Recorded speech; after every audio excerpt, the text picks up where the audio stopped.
Чудовищная и ужасная участь ждала тех бедняк, кого союз тюркоязычных кочевых народов забирали к себе в рабство.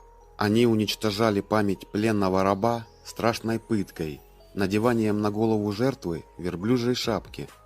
Обычно эта участь постигала молодых мужчин, захваченных в боях.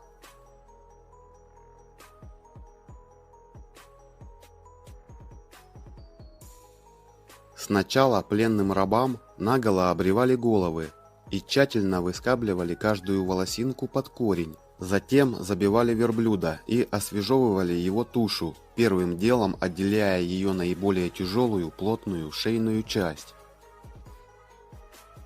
Поделив кожу на куски, ее тут же в парном виде натягивали на бритые головы пленных. Эти куски словно пластырь облепляли головы рабов. И это означало надеть шари.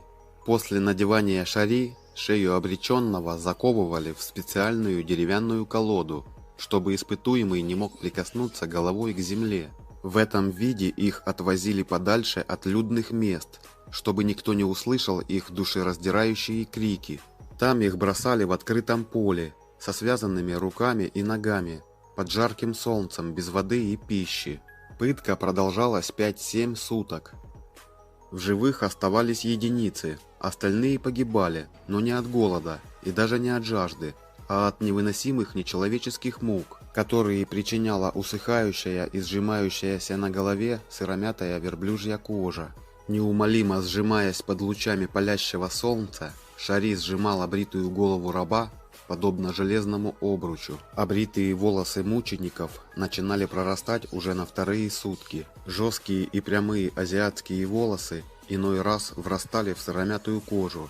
В большинстве случаев, не находя выхода, волосы загибались и снова уходили концами в кожу головы, причиняя еще большие страдания. Уже через день человек терял рассудок. Лишь на 5-е сутки приходили палачи, чтобы проверить, выжил ли кто из пленных. Если заставали в живых хотя бы одного из замученных, то считалось, что цель достигнута. Человек, который подвергался такой процедуре, либо умирал, не выдержав пытки, либо лишался на всю жизнь памяти, превращался в манкрута, раба, не помнящего своего прошлого.